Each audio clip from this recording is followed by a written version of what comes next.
Spotlight is proudly sponsored by HEC Media.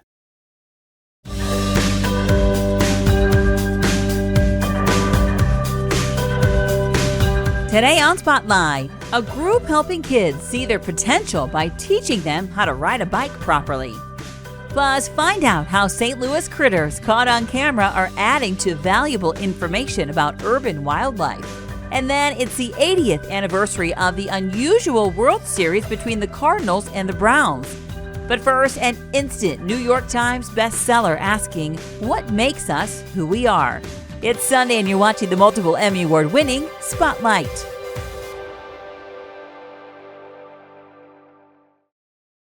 It's every writer's dream. Publishers line up to represent your book, and it receives critical praise once it's released. That's what's happened to author Rachel Khong. Coming off the success of her first book, Goodbye Vitamin, Khong's highly anticipated second work, Real Americans, set off a bidding war among publishing houses. After so long of just working on this book by myself, I had no idea if anybody would be interested in it at all, let alone 17 different people. And so it was a huge surprise, and it was really surreal. In Real Americans, Khong introduces us to 3 generations of a Chinese-American family as they all fight for self-determination in their own way.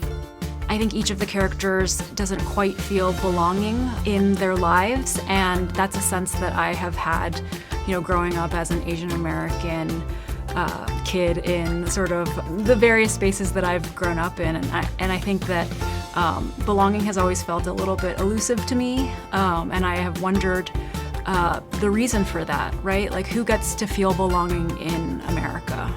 Khong questions free will, fate, class, race, and genetic engineering in what makes a real American. It's a book that's so much about the American dream, about all of these values that we have as Americans, right? The values that America sort of instills in people who are Americans, things like, ambition or, hard work and individualism. There are all of these American ideas that, I was raised with as a kid growing up in America, and even stories like the sort of Disney romance story of meeting that one other perfect person. That's a story that we see in this book, right? Because I was really interested in playing with these ideas of American myths and American narratives, the things that we're told as people who grow up in America, and sort of stories that we buy into. And I just wanted to question them a little bit, because I think that stories help us make sense of our lives, but they also can be really harmful to people who don't quite fit into those molds. Was it your own experiences that brought you to this, and that you've been kind of cultivating along the way and for several years, or what's been your impetus? I was born in Malaysia, raised in Arizona and California, and I have been thinking about a lot of these themes for my whole life. This is very much a book about questions, and a book that asks how we become who we become, and also what is a real American? How do these characters find a sense of belonging? I think that every character in the book isn't me, but also has some, emotional similarities to me. And so I think each of the characters doesn't quite feel belonging in their lives. The American narrative is that we do make ourselves, we build ourselves, we can choose everything that we want. We're sort of, we have all the agency in our own lives, and we can create our own lives. I think it's just more complicated than, that really clean narrative of, come to America and you can choose everything for yourself and you can make your life exactly as you want it to be.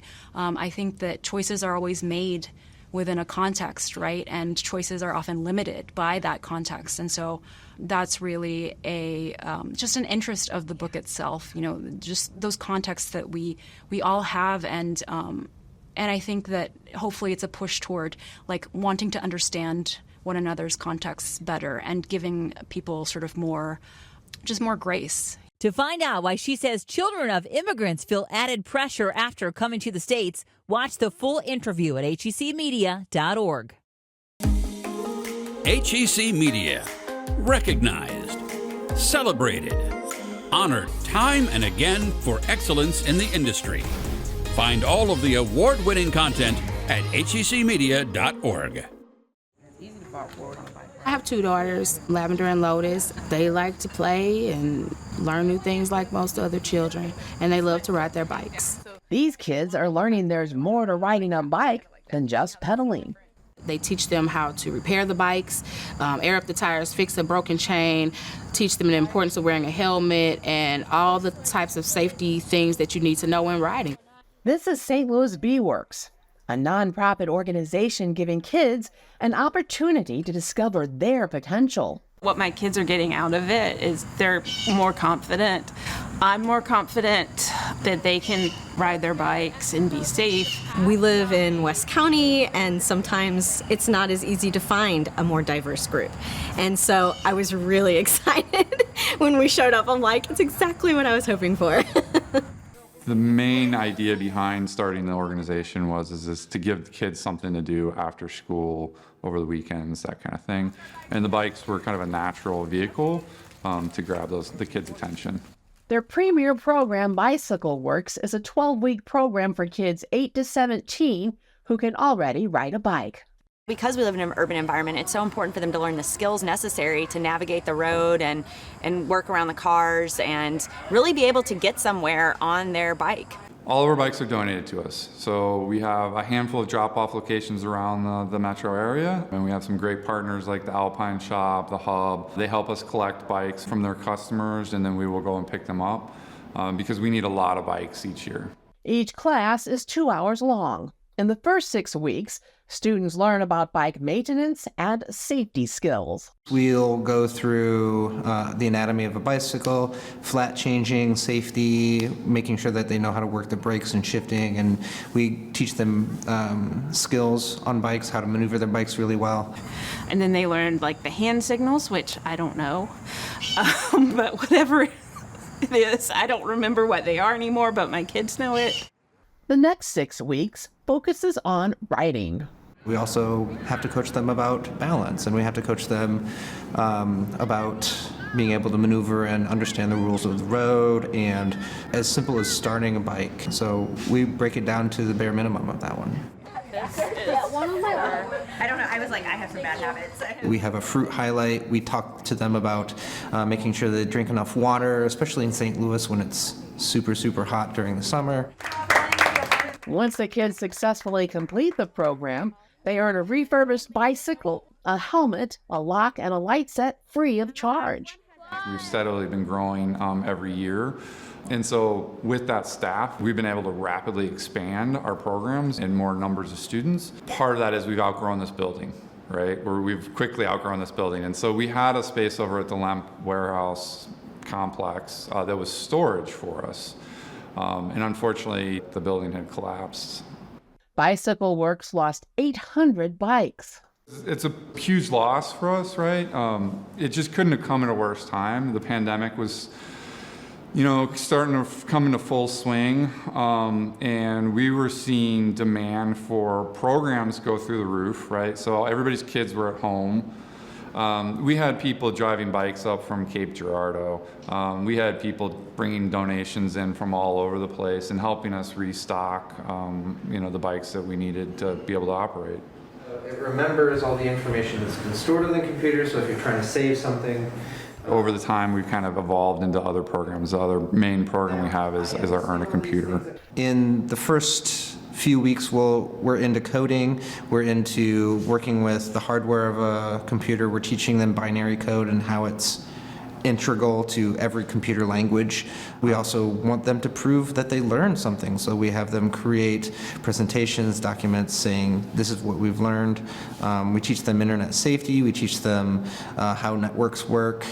Basically, we teach them about the speed of the internet. At the end of the Bike Works program, the students will earn a computer. Every graduation, whether it's with the bikes or the computers, I ask them, what are you going to do first with your computer? And a lot of times it's like, I'm going to play the latest game. Great, that's awesome. Now you have an opportunity to do that. We've been running the bike program year-round, and it's been great. Later on Spotlight, meet a set designer at the Muny and find out the most important things she has to remember. using camera traps, wildlife camera traps, to monitor wildlife along an urbanization gradient. Yeah, it looks pretty young. Not a baby, but small. A baby possum? Caught on camera, these St. Louis critters, both large and small, are sometimes camera ready, other times not. Like it looks like the top of a deer ear, maybe? Yeah. But their presence at the locations is valuable information. Recently we got one with a coyote and a possum. We don't know what happened from that interaction, but it's cool to also realize we see these different animals, but they're all using these same sites, and occasionally we happen to get an interesting shot of some wildlife interaction. Whitney Anthony Salmi is an associate professor of biology at University Health Sciences and Pharmacy in St. Louis, and she's a co-principal investigator of the St. Louis Wildlife Project that launched in 2018. St. Louis Wildlife Project is a collaboration between myself and two other amazing women, Elizabeth Bureau and Dr. Solney Adelstinson at Tyson Research Center. They're both staff scientists there. All of us being ecologists, we found that we shared a lot of common research interests, including doing urban wildlife monitoring here in St. Louis. There are 41 cameras in the St. Louis area. The motion-activated camera trap captures images of wildlife. Mostly parks and natural areas, and we have them spaced along an urbanization gradient starting at the St. Louis Arch out to Eureka, Missouri. Anthony Salmi's undergraduate biology students at UHSP have a role with the research, taking on the photo tagging process. Really great opportunity to get students involved in research. It takes a long time to process the thousands of images that we get, collected over 300,000 photos. Ultimately, that's the data that we use to answer our research questions. One question relates to the gentrification of cities, which means it's this process where affluent residents displace under-resourced, underserved, marginalized residents. The researchers with the St. Louis Wildlife Project contributed to a national study to understand gentrification and what happens with the types of mammals seen here. The St. Louis Wildlife Project partners with the Urban Wildlife Information Network, based at the Lincoln Park Zoo in Chicago. The data collected in St. Louis goes into an international database. In a study led by the Lincoln Park Zoo's Urban Wildlife Institute, data from 23 cities in the U.S., including St. Louis, proved how gentrified parts of the city have notably more urban wildlife than ungentrified parts of the same city. What tends to happen then is you have an increase then in the quality of the green spaces and green infrastructure in these gentrified areas. Gentrified areas did have more mammal diversity or a greater number of species than non-gentrified areas. On average, these gentrified areas would have an additional 1 or 2 species compared to non-gentrified areas. The research projects are about the understanding of urban ecology and biodiversity. The findings are beneficial to wildlife management and the support of sustainable urban planning. Anthony Salmi says St. Louis plays an important role in maintaining biodiversity. One of the great things about St. Louis is that we have a lot of amazing green spaces. And so we have a lot of opportunities to interact with nature and interact with wildlife and animals. And the proof is here because there's no escaping the lens. The more rare are bobcats, armadillos. Occasionally we'll get a flying squirrel. Among the more common animals are deer, and deer carry ticks with diseases that are spread to people. Now, with grant support from University Health Sciences and Pharmacy, the St. Louis Wildlife Project is expanding their research focus to include testing for diseases in ticks. The tick project, it's related to the camera trapping work, but it's kind of a pilot. We're trying to generate some preliminary information to do a more expansive project. While the tick research is just beginning, the photo tagging of thousands of camera shots continue. And there are some animals they know are out there that they still hope to catch on camera. We haven't gotten any bears yet, and we haven't gotten any mountain lions either. We're hoping that we do one of these days. For original programming and award-winning content, explore hecmedia.org. Find all of your favorite genres, including the arts and sciences. Go in-depth with the latest research. Get insight into new technologies. Learn about breakthrough discoveries. Find it all in one place. Explore hecmedia.org. History Spotlight, brought to you by HEC Media and the Missouri Historical Society. Hello, I'm Dr. Jody Sowell, president of the Missouri Historical Society in St. Louis, and this is History Spotlight. This year marks the 80th anniversary of the All St. Louis World Series between the Cardinals and the Browns. Public historian Adam Kloppe describes the unique circumstances surrounding this unusual series. 2024 is the 80th anniversary of an event that holds a special place in the hearts of St. Louis baseball lovers. You see, in 1944, the Cardinals won their 8th National League championship and were headed back to the World Series. Their opponent? Well, quite improbably, the winner of the 1944 American League was the underdog St. Louis Browns, the first time the team ever took the American League crowd. What that meant was that in 1944, the entire World Series would be played in one city at one ballpark. Because of this, there are all sorts of unique facts about the 1944 World Series, which is today known as the Streetcar Series, due to the fleets of streetcars that brought St. Louis fans to witness the games. For example, 1944 was the first World Series played entirely west of the Mississippi River, which makes sense as St. Louis was the westernmost city in Major League Baseball at that point. Back then, there were 16 teams in Major League Baseball, and they were all situated in the Northeast and Midwest. St. Louis would be baseball's sole outpost west of the Mississippi until 1955, when the Philadelphia Athletics moved to Kansas City. Today, 13 of the 30 teams in Major League Baseball play west of the Mississippi River.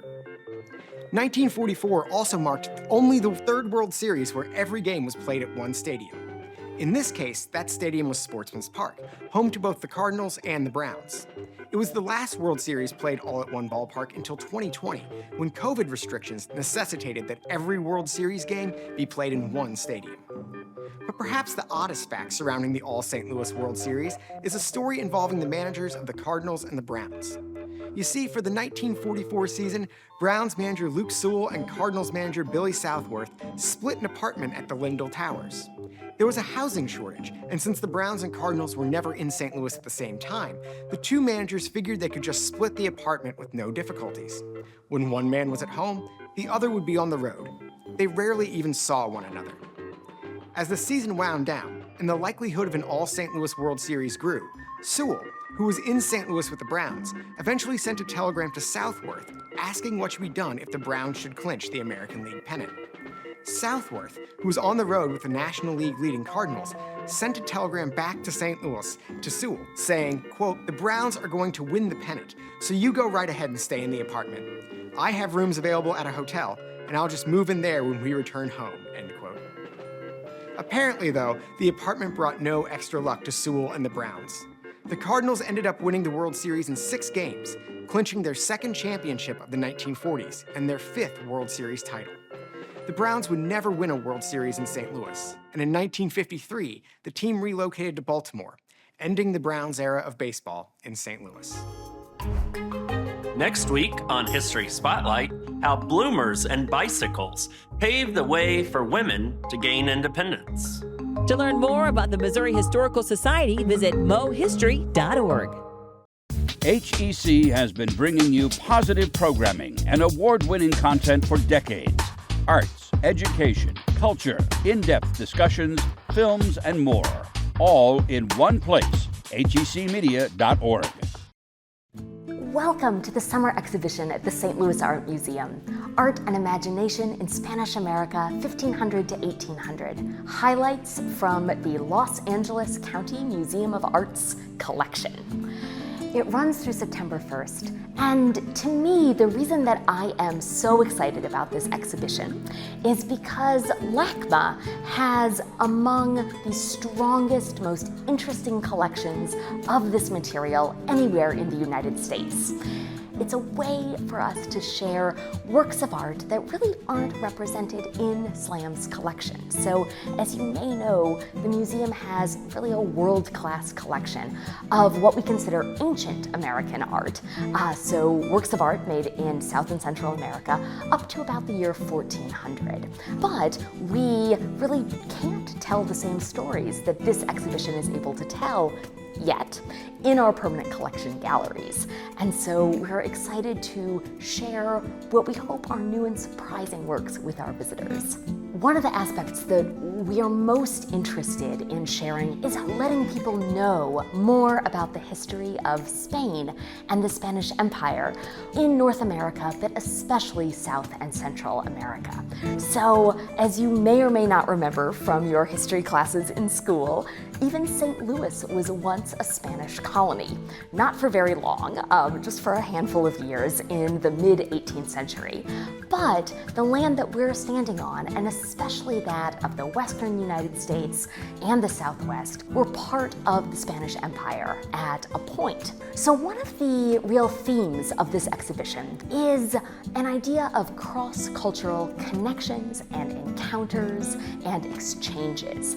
And so nowhere is that more prevalent than thinking about the transmission of ideas that were prevalent in European art, making their way into the Americas in especially the 17th and 18th centuries.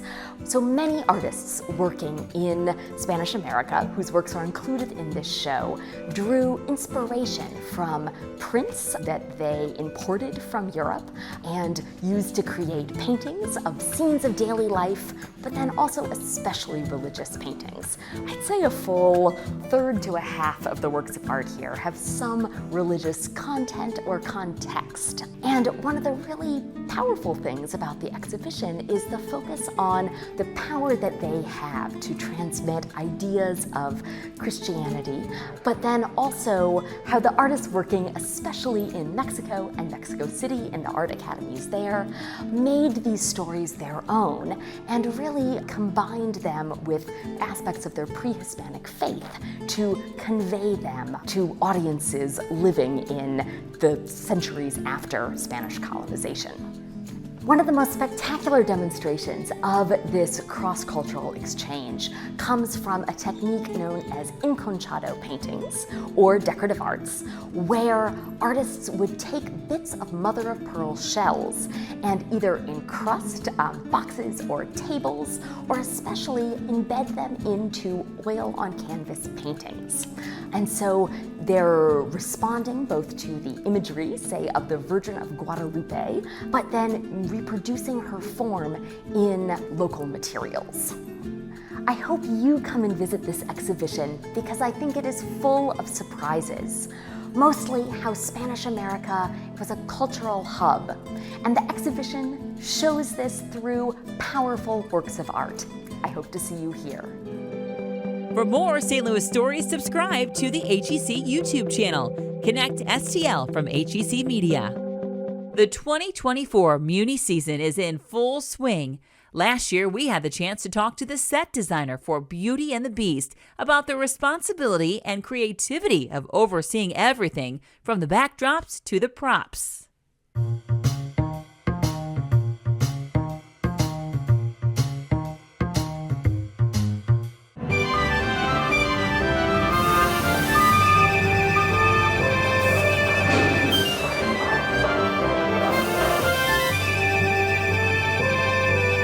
Yeah, it's a fountain, yep. She's just making the stone right now on it.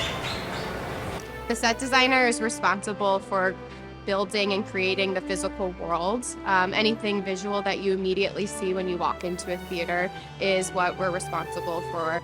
When we're first hired onto a production, we are given basically the blueprints for the theater, so for the actual stage. We're given drawings that are like a floor plan, much like you would get for a house when you're working with an architect building a home. And that just gives us the parameters of what our spatial limitations are for building the set. And then we meet with the director. We are given the script. So we read the script. We start to formulate our own ideas. I like it a lot because it's kind of like being a detective. So I'm reading the script and I'm putting together clues from the text where, you know, what time and place is this story set in? Where in the world is it set in? Set designer really puts you in the world, you know? You can stage the scenes, you can choreograph the numbers, you can go through all the music, but you have to tell the audience where we are, the time period, the feel. Is it a happy place? Is it a scary place? Is it a place that this character feels safe in? Is it a place the character wants to get away from? So the set designer determines everything that the audience feels immediately. This is our model for Beauty and the Beast. So one of the tools that we use to communicate our design ideas with the creative team, our director, and the production staff here at the Muny is by building scale models of our sets. So we've got our little turntable, our stairs turn around, a reveal, what will be our library in different settings here that spins back around. We've got all these little wagon units, little Gaston's unit. And these are all to scale, so it's in 1/4 inch. And normally 1/4 inch models look really small, but because the Muny is so massive, it's actually quite sizable. Since we are catering to 11,000 seats, I believe, so it's a very huge audience, we have to think about how the audience is viewing this versus in an intimate setting. When you're in an intimate setting or even working on a TV show, because I do work both in TV and theater, when you're in a more intimate setting like TV or a smaller space, you're seeing a lot of more of the detail up close in scenery, and some things that read up close do not read from 100 feet away. I really love theater because it brings such a sense of community and collaboration in a way that I find other areas of design do not have the same level of collaboration here with theater. We're really having to work together very intimately with director, other designers, the performers, to make sure we're supporting them in the best way possible to create a magical story that the audience can be transported to and away from their lives in like a short amount of time. And I like being able to be responsible for that transportation of audience into our world that we're sharing with them. Good design is easy to take it for granted when it's so good, because it just feels like it's always been there, and when it's missing, you really notice it. So that's why having a designer like Anne, who's so wonderful to work with and so creative and so great, it's for me as the director, it's like the easiest collaboration in the world, because, you know, she's already 3 steps ahead of what I'm hoping to achieve, and it's a dream come true. Next week, you'll see fencing at this year's Summer Olympics. Find out about a woman-owned business in town that can teach you the sport.